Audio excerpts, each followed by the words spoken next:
Doctor Yograj Arya, Delhi से। यहाँ जैसलमेर मुझे पहली बार आने का मौका मिला और यहाँ लोगों का प्यार और समर्पण देख के मेरा दिल खुश हो गया।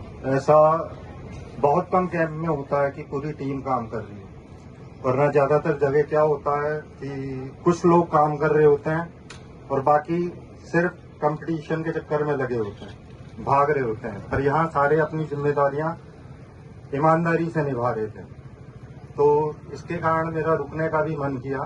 शायद मैं आज सुबह ही चला जाता यदि ऐसा नहीं होता। यहाँ जो केसेस थे बड़े कॉम्प्लिकेटेड थे। नॉर्मली ऐसे केसेस देखने को नहीं मिलते, पर यहाँ केसेस ज्यादा कॉम्प्लिकेटेड है। या तो सिरोही कैंप में मुझे ऐसे देखने को मिले थे, पर जो पेशेंट का रिजल्ट था वो काफी अच्छा था, क्योंकि पेशेंट पॉजिटिव थे। पेशेंट आराम चाह रहा था, बाकी कुछ नहीं। उसे तकलीफ ज्यादा थी और तकलीफ का उसे सब जगह ट्राई कर चुका था। कल एक पैरालिसिस का पेशेंट आया, हम जा ही रहे थे, लगभग 7 बजे से ज्यादा टाइम हो चुका था। वो गाड़ी में लेके आए तो डॉक्टर श्री राम जी जो हमारे गुरुजी हैं, उन्होंने, उनकी आंखें कह रही थी कि देखोगे, एक आदेश के तौर पे, और शब्द में सवाल था देखोगे या नहीं देखोगे। तो उनके आदेश का पालन था कि उसको किया। वो पेशेंट उठा के लाए थे, चल के गया था। इसी तरीके से आज जो बाबा जी का आश्रम है यहाँ, उनके वहां से एक पेशेंट भेजा गया था। वो भी पैरालिसिस का केस था, वो आराम से उठ के चल के गया। एक इसी तरीके से ऑल इंडिया रेडियो में मैडम है, वो आई कि मुझे 12 साल हो गए, मैं सीधा लेट नहीं पाई। वो आज आई, उनके चेहरे की खुशी गजब थी।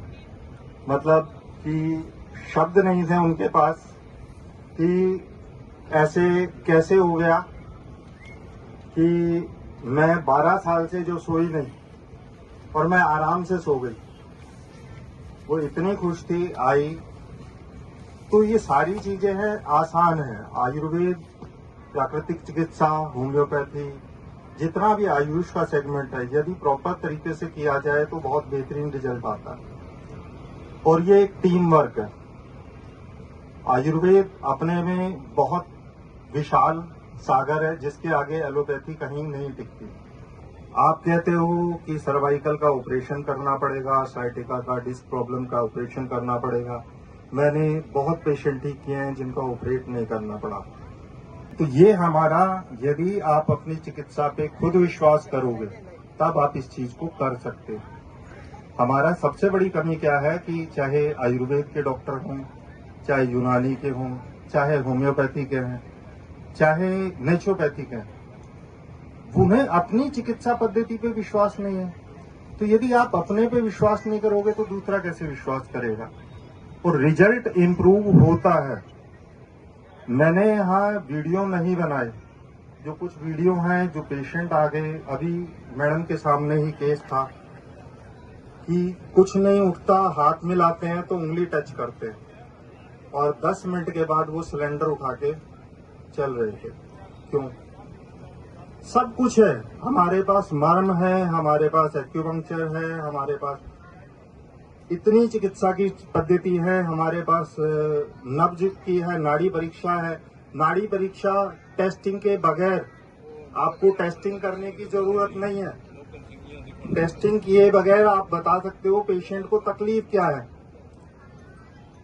और इस एरिया में टेस्टिंग मुझे नहीं लगता पेशेंट को ज्यादा अफोर्ड कर सकता। बिना टेस्टिंग कराए आप टेस्ट करके मरीज को ठीक कर सकते हैं। ये मेरा अपना अनुभव है। मैं पेशेंट की रिपोर्ट नहीं देखता। 90% केसेस में मेरा पेशेंट को देखना, उसका चलना, उसकी पल्स देखा, दैट्स इट। और उसके बाद तुरंत रिजल्ट। क्यों? क्योंकि मैंने अपने आप को निखारा, मैंने अपने आप को संवारा। मैं आज भी स्वाध्याय करता हूँ। तो यदि किसी चिकित्सक को अपनी चिकित्सा बढ़िया करनी है तो उसका एक ही माध्यम है, अपनी ज्ञान को, अपने सामर्थ्य को बढ़ाना।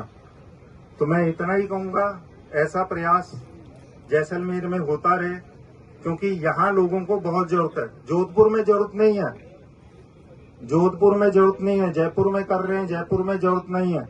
जयपुर में पेशेंट के पास पेइंग कैपेसिटी है, वो कैसा खर्च कर सकता है।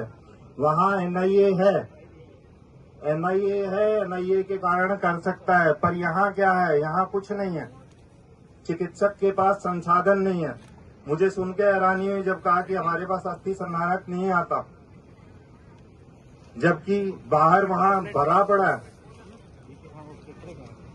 तो यहाँ चिकित्सा की जरूरत है, चिकित्सक आपके हैं। आम पब्लिक से सिर्फ एक निवेदन है, कृपया एलोपैथी की तरफ भागने की जगह जो आपका आयुर्वेद विभाग यहाँ प्रयास कर रहा है उसका साथ दीजिए।